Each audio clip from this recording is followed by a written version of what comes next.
berdoa sebelum mendengarkan firman Tuhan. Terima kasih Tuhan, karena Engkau sudah datang buat kami. Kemuliaan Allah dinyatakan dan rencana keselamatan Tuhan digenapi dengan sempurna.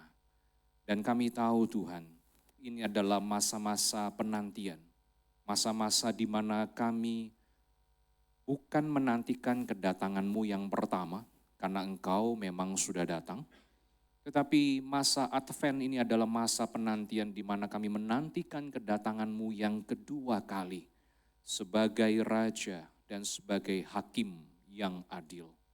Tuhan tolong, di dalam masa-masa menantikan itu, kami sungguh-sungguh punya hati yang tertuju hanya kepadamu.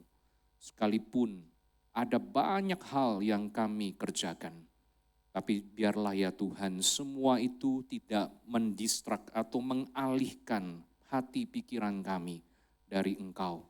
Karena kami tahu, semua yang kami lakukan semata-mata adalah untuk Engkau dan bersama dengan Engkau. Terpujilah nama-Mu ya Tuhan. Kami serahkan waktu perenungan firman Tuhan ke dalam tangan-Mu. Mohon Roh Kudus Engkau yang menuntun, membimbing kami, menolong kami untuk memahami kebenaran firman-Mu. Sehingga biarlah firman Tuhan yang kami dengar dan renungkan ini juga berkuasa untuk mengubah hidup kami. Terpuji nama-Mu Tuhan. Demi nama Tuhan Yesus Kristus kami berdoa. Amin. Nah, Bapak Ibu Saudara-saudari, puji Tuhan kita sudah sampai di dalam perenungan kita, khususnya dalam minggu Advent yang keempat. Minggu Advent yang keempat itu adalah minggu yang terakhir sebelum kita akan memasuki malam Natal dan juga nantinya ibadah Natal. Nah, mari saya mengajak kita untuk membuka firman Tuhan dari Injil Matius pasal 2 ayat 19 hingga yang ke-23. Dan dari situ kita akan merenungkan sebuah tema, yaitu tentang dari Mesir ke Nazaret. Mari kita buka bersama firman Tuhan. Injil Matius 2 ayat 19 hingga 23. Jika sudah menemukannya, kita akan membacakannya secara bergantian. Ayat yang ganjil oleh saya, sedangkan Bapak Ibu Saudara-saudari ayat yang genap, demikian seterusnya hingga ayat yang ke-23. Matius pasal 2 ayat 19 hingga 23, demikian firman Tuhan. Lembaga Alkitab Indonesia memberikan sebuah judul di sana, yaitu Kembali dari Mesir. Setelah Herodes mati, tampaklah malaikat Tuhan kepada Yusuf dalam mimpi di Mesir, katanya,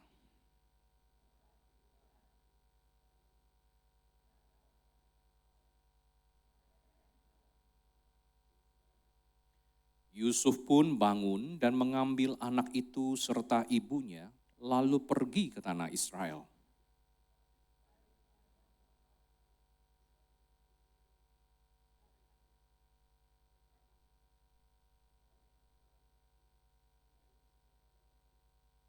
Ayat yang terakhir, setibanya di sana, ia pun tinggal di sebuah kota yang bernama Nazaret.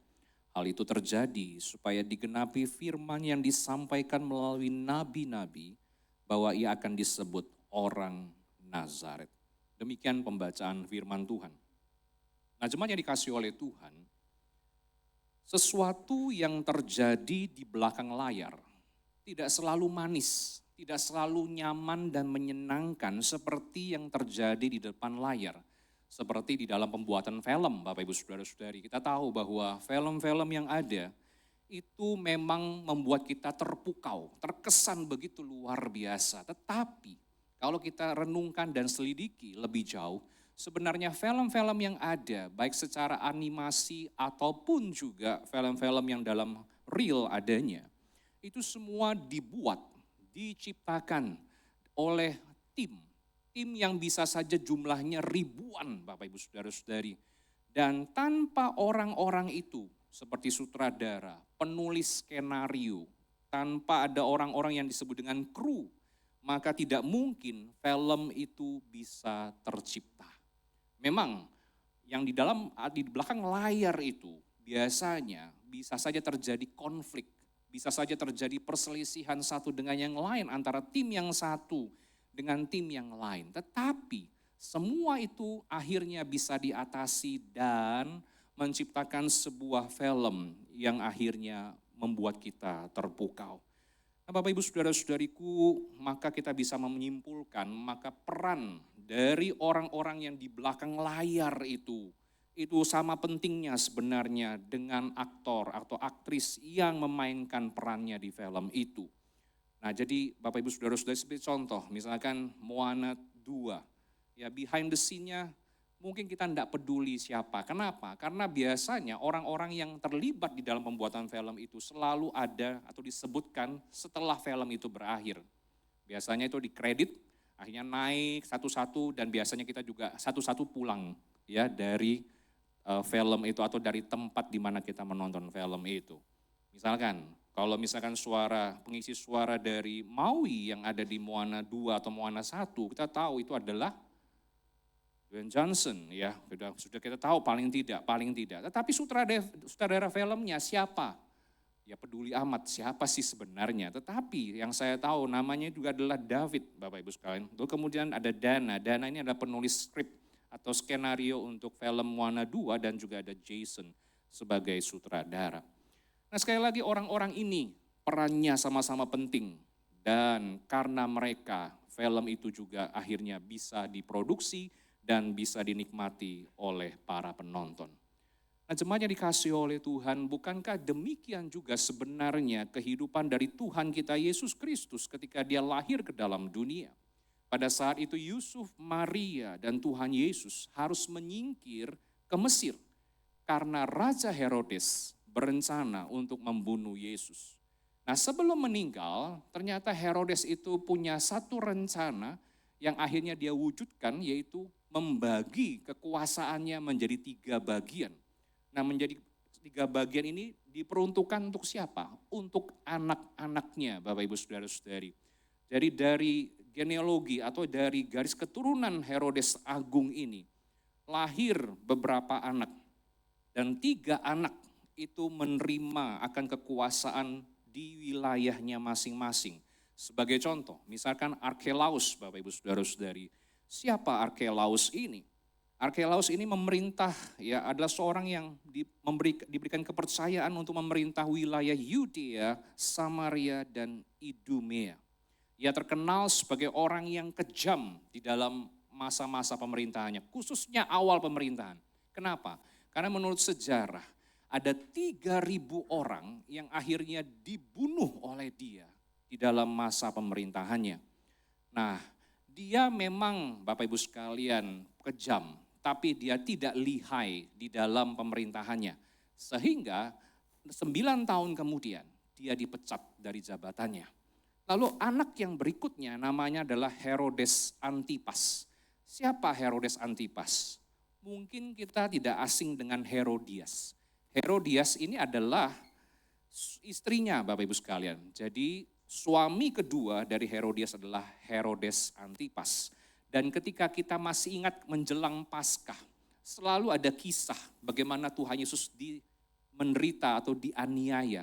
Nah salah satu scene-nya adalah ketika Pilatus mengirimkan Yesus kepada Herodes. Nah Herodes siapa yang dimaksud di sini? Herodes Antipas, Bapak Ibu Saudara-saudari.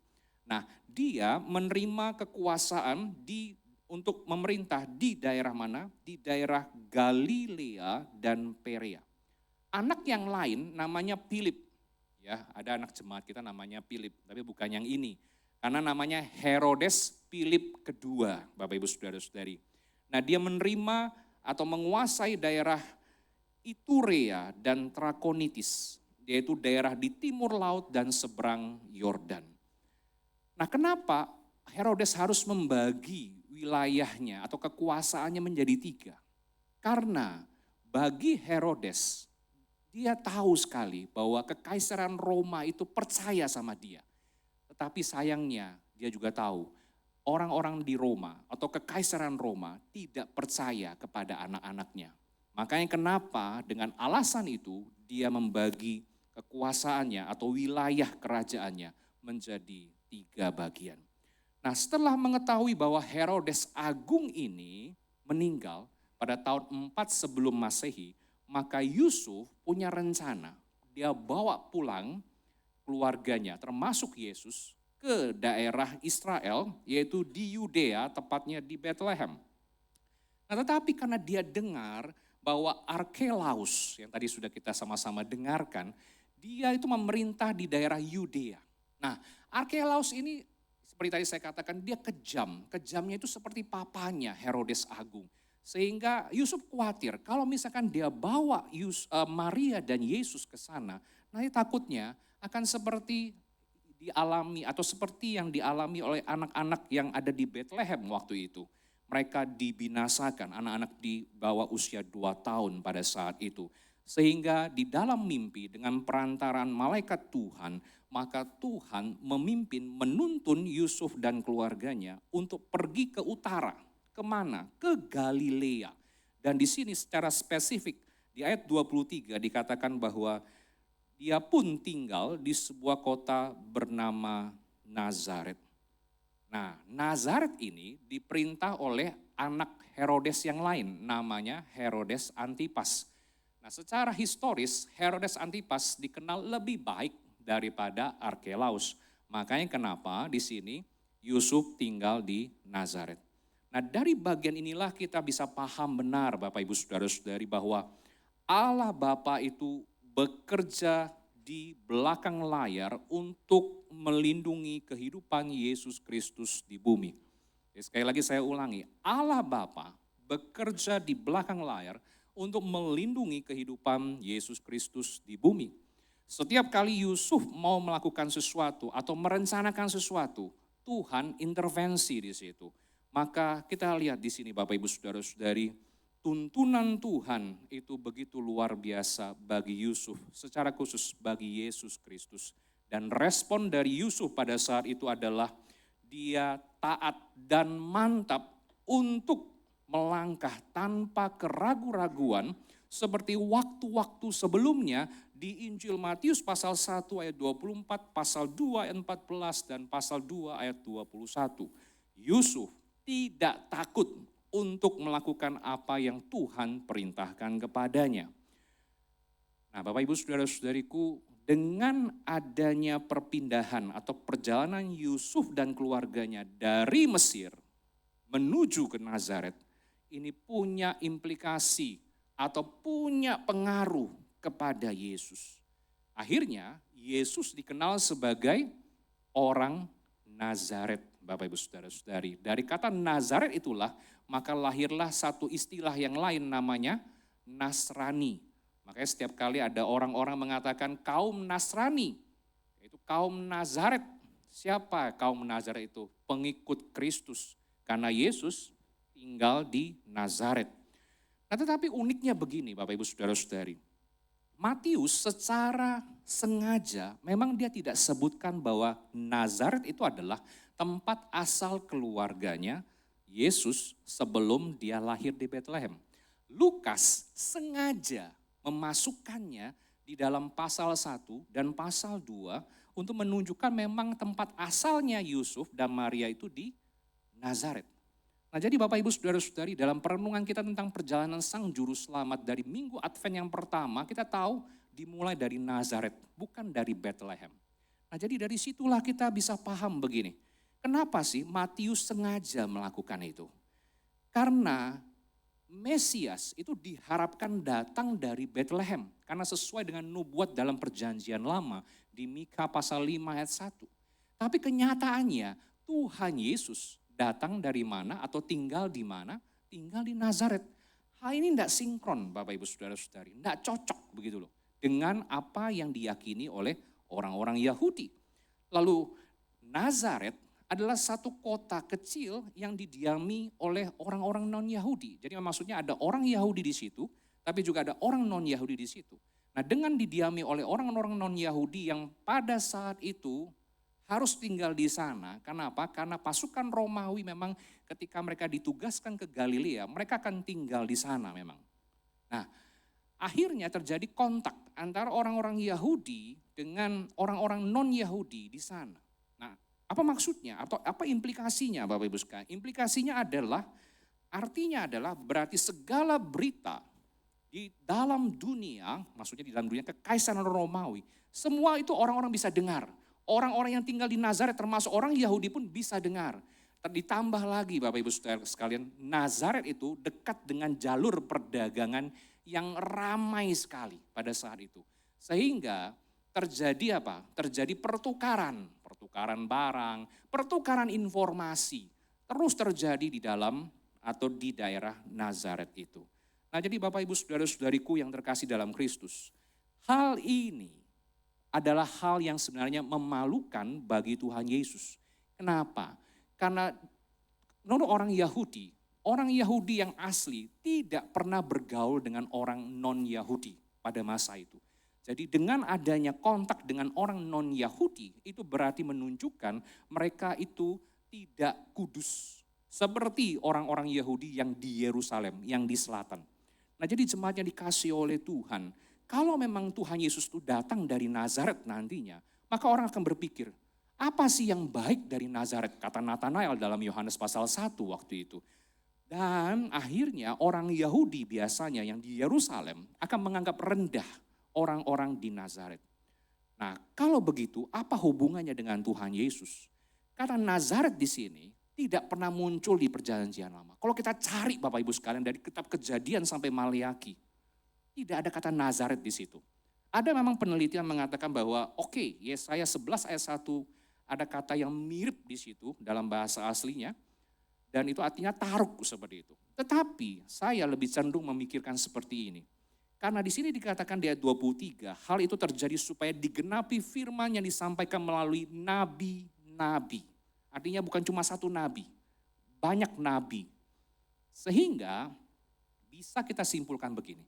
Perkataan-perkataan atau nubuat-nubuat dalam perjanjian lama yang disampaikan oleh nabi-nabi ini, kalau kita ringkas, kalau kita coba simpulkan, semuanya ingin menunjukkan apa Bapak Ibu Saudara-saudari?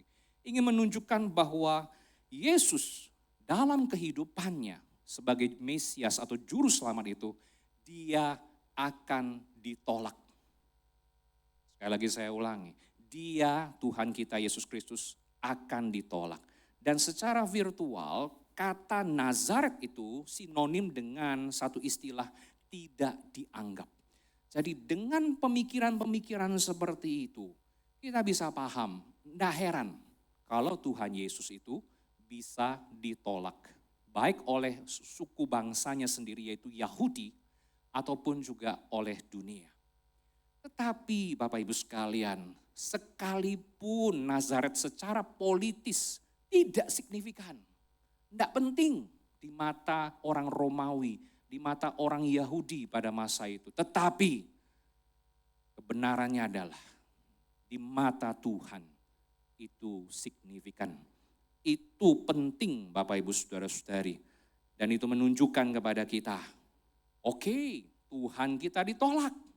Tuhan Yesus tidak dianggap. Tetapi dia dianggap oleh Allah sendiri. Karena memang dia sengaja memang dibesarkan di sana Bapak Ibu Saudara-saudari. Dan lebih pentingnya lagi adalah seperti ini. Mari kita baca bersama-sama pernyataan ini. 2, 3.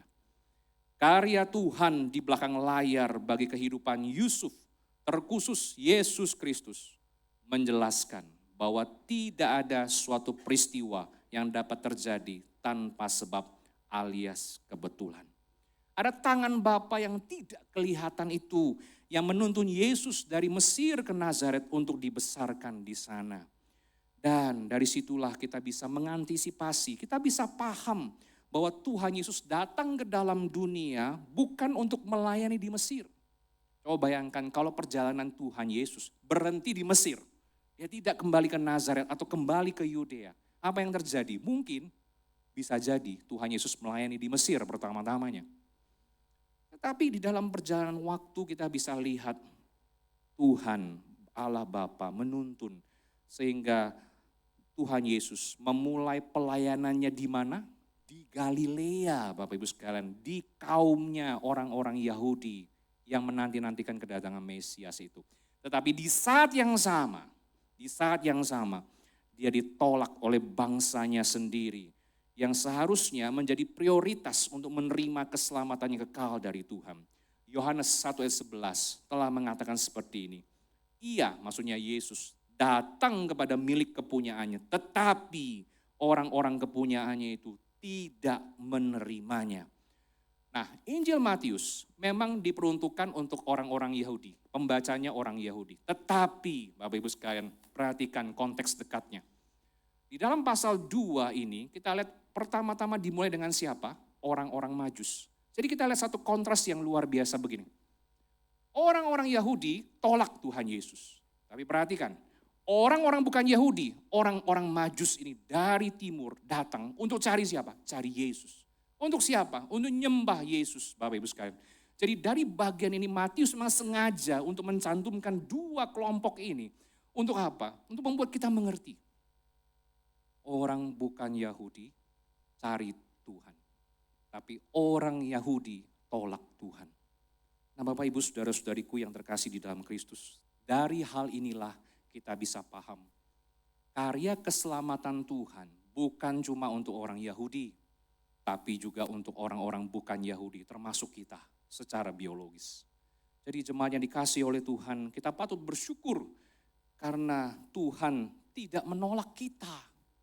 Dia pernah ditolak, tapi perhatikan Tuhan tidak pernah menolak orang yang datang kepadanya. Dan saya harus mengatakan begini, ditolak itu menyakitkan? Ditolak itu menyakitkan Bapak Ibu sekalian. Dan itu mungkin yang dirasakan oleh seorang yang bernama Adlai Stevenson. Dia adalah seorang calon presiden Amerika Serikat yang ke-42, tetapi pada akhirnya dia kalah dengan Dwight D. Eisenhower. Lalu dia berkata seperti ini Bapak Ibu sekalian, rasanya terlalu sakit untuk tertawa, terlalu tua untuk menangis.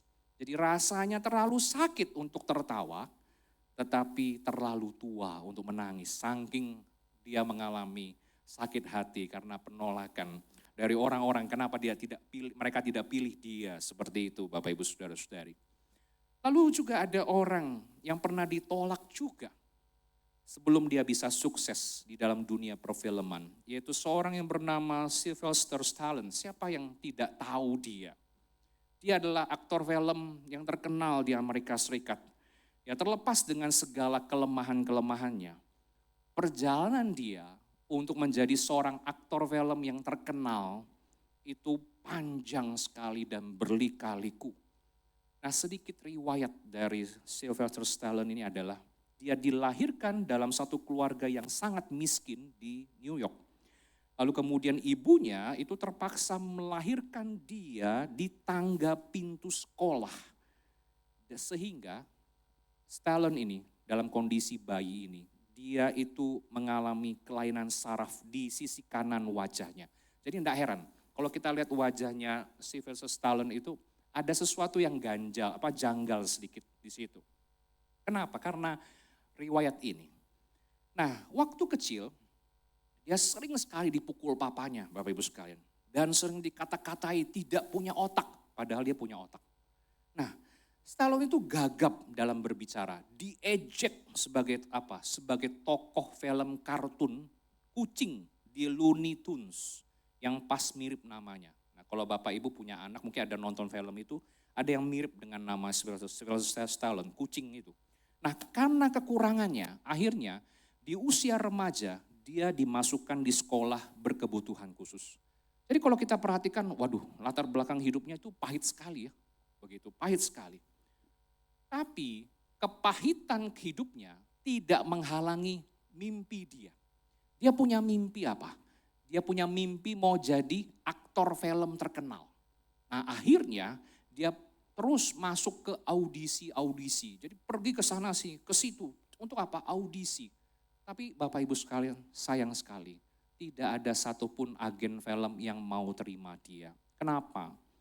Karena orang menilai wajahnya itu seperti cacat mental. Gaya bicaranya itu gagap. Aktingnya kaku. Jadi dia ditolak dimanapun dia melamar atau dia mencoba audisi itu. Tapi apakah dia menyerah? Tidak. Dan tahukah Bapak Ibu saudara-saudari sekalian berapa kali dia ditolak ketika dia ikut audisi itu? 1 kali, 10 kali, 100 kali? Tidak. Menurut catatan biografinya, 1.500 kali. Nah Bapak Ibu Saudara-saudariku, walaupun dia ditolak 1.500 kali, dia tidak menyerah. Dia tetap bertekad untuk menekuni bidang perfilman dan menggunakan kegagalannya untuk mencoba menulis. Nah, ketika dia menonton pertandingan antara Muhammad Ali, petinju terkenal tentunya, lalu dengan seorang yang bernama Chuck Wepner. Nah, ini petinju tidak terkenal, ya, seorang petinju tidak terkenal, tapi orang yang tidak terkenal ini berhasil untuk tetap stay ready, maksudnya tetap kuat sampai akhir pertandingan, 12 ronde itu, sampai akhir. Dan itu kemudian menginspirasi akan Stallone untuk menulis naskah film yang berjudul Rocky, Bapak Ibu Saudara-saudari. Nah, naskah film inilah yang dia tulis dalam waktu kurang 4 hari. Dan kemudian film itu atau naskah film itu difilmkan dan akhirnya bisa masuk di dalam box office perfilman internasional.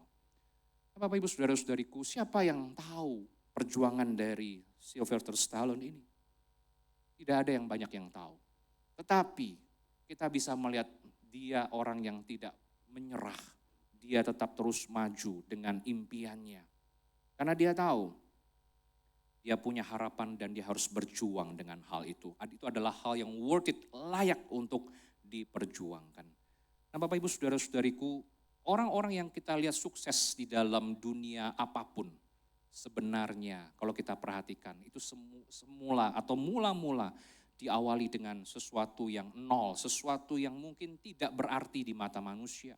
Mungkin ada banyak penolakan demi penolakan yang dihadapi. Mungkin seperti kita, waktu sebelum lahir pun kita sudah ditolak dalam kandungan. Bapak Ibu Saudara-saudara ada mengalami hal itu? Saya pernah mendengar kesaksian dari teman-teman saya. Waktu di kandungan saja dia ditolak, Bapak Ibu Saudara, ingin digugurkan. Ya, waktu dia besar baru tahu, oh ternyata kisah hidupnya seperti itu. Sangat menyakitkan. Lalu kedua Bapak Ibu sekalian, waktu kita melihat anak kita atau waktu kita masih kecil, kita merasa sakit hati, ditolak ketika teman kita dipilih untuk baca puisi atau menyanyikan lagu. Lalu kemudian ketika beranjak dewasa, sebagian kita merasa ditolak, merasa sakit hati. Kenapa? Karena kita tidak terpilih menjadi pengurus senat universitas. Mungkin sebagian lagi dari kita itu ditolak oleh gadis yang ingin kita kencani. Lalu juga sebagian dari kita sudah masuk dalam ambang pernikahan, tapi akhirnya pernikahan itu gagal. Karena pada akhirnya pasangan itu ditolak. Atau mungkin ada yang sudah menikah, lalu kemudian ditolak oleh pasangannya dan akhirnya rumah tangga itu harus berakhir dengan perceraian. Nah Bapak Ibu Saudara-saudariku, mungkin kita bertanya-tanya, kenapa kita mengalami hal seperti itu? Tetapi saya harus mengakui bahwa saya tidak tahu kenapa kita, saya dan Bapak Ibu Saudara-saudari harus mengalami penolakan-penolakan itu. Tetapi yang saya tahu adalah Tuhan Yesus pernah mengalami penolakan. Penolakan waktu kapan? Waktu dia lahir di mana Bapak Ibu sekalian? Dia lahir di kandang hewan dan diletakkan di palungan. Satu tempat yang tidak layak sebenarnya, tapi dia mengalami hal itu. Lukas sengaja menulis itu untuk menunjukkan kepada kita apa? Dia memang dari lahirnya dia ditolak. Ya. Lalu siapa yang menjadi pengunjung pertama melihat kelahirannya? Kita tahu dalam Advent yang kedua kita renungkan ada gembala-gembala. Bukan orang Majus ya Bapak Ibu sekalian, jangan salah ini ya. Gembala-gembala, orang-orang yang tertolak. Justru orang itulah yang kemudian menerima kabar baik dan pergi melihat Yesus. Lalu ketika dia sudah semakin dewasa, masuk usia 2 tahun kurang lebih, siapa yang ingin membunuh dia? Herodes Agung ingin membunuh dia. Bukan mau menyembah dia. Lalu ketika nantinya Bapak Ibu sekalian, dia memulai pelayanannya, siapa yang menolak dia? Orang-orang Farisi, ahli-ahli Taurat Bapak Ibu sekalian. Dan ketika dia dihakimi, bahkan ditangkap oleh mahkamah agama, Apa kata mereka? Salibkan dia. Dan ketika dia di atas kayu salib, dia untuk sementara ditolak dalam tanda petik oleh Allah Bapa karena menanggung dosa-dosa kita. Apa penolakan yang tidak pernah dialami oleh Tuhan Yesus? Tidak ada Bapak Ibu sekalian. Kita pun tidak akan bisa mengalami penolakan seperti yang dialami oleh Tuhan Yesus. Karena itulah jemaat Tuhan, mari kita belajar untuk memahami bahwa dalam hidup kita ada Tuhan yang menerima kita. Kalau ada manusia atau orang-orang yang menolak kita, termasuk keluarga kita pada hari ini, saya ingin katakan, jangan khawatir, Tuhan menerima kita apa adanya. Dia tidak mengatakan kita anak sial.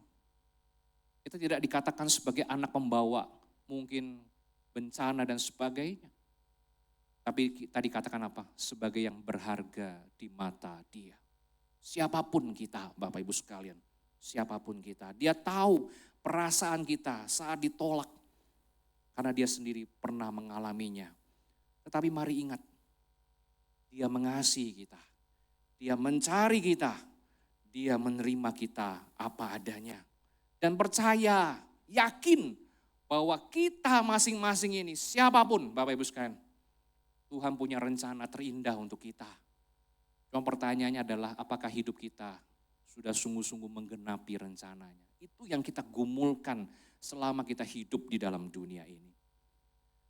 Nah jemaat yang dikasihi oleh Tuhan, firman Tuhan hari ini kembali mengingatkan kita bahwa perjalanan Yesus dari Mesir ke Nazaret itu menggambarkan tentang tangan Allah yang bekerja, tangan Allah yang tidak kelihatan itu, yang melindungi menjaga Yesus beserta Yusuf dan Maria dari bahaya. Sekalipun pada awal kelahiran sampai matinya Tuhan Yesus ada mengalami penolakan. Tetapi Dia tetap setia, tetap taat untuk melakukan kehendak Bapa. Bapak Ibu saudara-saudari, kalau kita renungkan lebih jauh, apakah dalam hidup ini kita pernah berharap untuk ditolak? Tidak pernah. Karena kita tidak tahu siapa yang menolak kita, bukan? Tetapi Tuhan Yesus, Dia Allah, Dia tahu siapa yang akan menolak Dia. Dia tahu siapa orang yang akan apa? Akan mengkhianati Dia. Dia tahu Bapak Ibu sekalian. Kalau kita tahu mungkin belum tentu kita seperti Yesus mau maju dan terus maju sampai akhir. Tapi Tuhan kita adalah Tuhan yang begitu penuh kasih. Dia setia, Dia taat sampai akhir untuk melakukan kehendak Bapa. Supaya kita yang harusnya binasa, kita diselamatkan oleh Dia. Jadi pada hari ini saya mengajak kita, mari jemaat Tuhan, sekalipun hidup kita terkadang mengalami penolakan.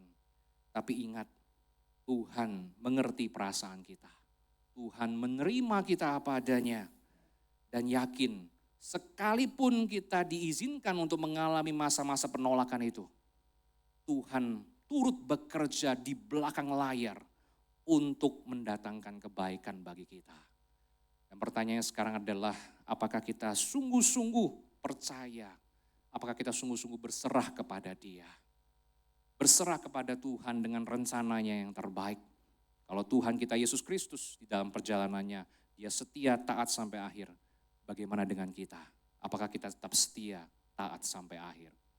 Saya ingin menutup renungan ini dengan satu statement seperti ini Bapak Ibu sekalian. Bisa dibantu satu yang terakhir? Ya. Mari kita baca bersama-sama Bapak Ibu sekalian. 2, 3. Percayalah bahwa tidak ada sesuatu pun yang kebetulan terjadi di dalam hidup kita.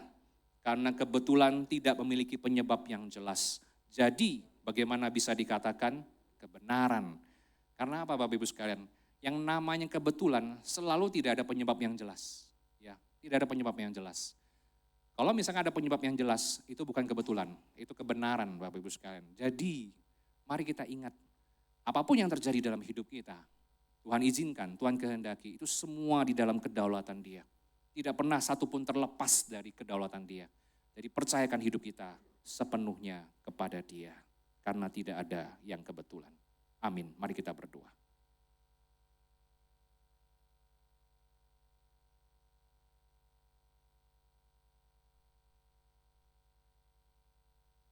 Bapa dalam surga, tolong kami. Tolong kami untuk bisa melihat jejak-jejak kaki Tuhan di dalam kehidupan kami yang sementara ini. Tolong kami Tuhan untuk melihat semua itu dari kacamata Tuhan. Dan kami percaya tidak ada yang namanya kebetulan di dalam hidup kami. Karena kalau itu kebetulan, berarti itu sesuatu yang tidak jelas kenapa bisa terjadi. Tetapi kami percaya dalam iman kami kepada Engkau, segala sesuatu bisa terjadi dalam hidup kami. Itu karena seizin dan juga karena kehendak-Mu yang dinyatakan. Bapa, sekalipun kami bisa gagal, kami percaya rencana-Mu atas hidup kami tidak bisa gagal. Dan kami juga percaya bahwa di dalam kehidupan kami, di dalam perjalanan hidup kami ini, ada tangan Tuhan yang bekerja di belakang layar, yang tidak kelihatan, tapi yang senantiasa menopang kehidupan kami. Bapa, seperti Engkau yang sudah memberkati perjalanan Yesus Kristus untuk bisa tiba dengan selamat di Nazaret. Bahkan Engkau punya rencana untuk Tuhan Yesus Kristus yang memang harus ditolak, tetapi menyatakan satu rencana keselamatan yang luar biasa. Maka demikian pula kami Tuhan sebagai anak-anak-Mu.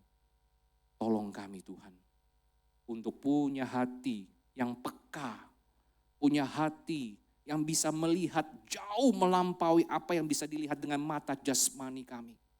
Bahwa Engkau ada dan selalu ada buat kami. Terima kasih Bapa. Masing-masing kami mungkin pernah mengalami penolakan dan belum berdamai dengan semua itu. Tuhan, tolong pulihkan kami. Supaya kami bisa menjadi alat-alat pembawa damai dimanapun kami berada. Terima kasih Tuhan, terima kasih. Inilah seruan hati kami. Di dalam nama Tuhan Yesus kami berdoa. Amin. Tuhan berkati kita sekalian.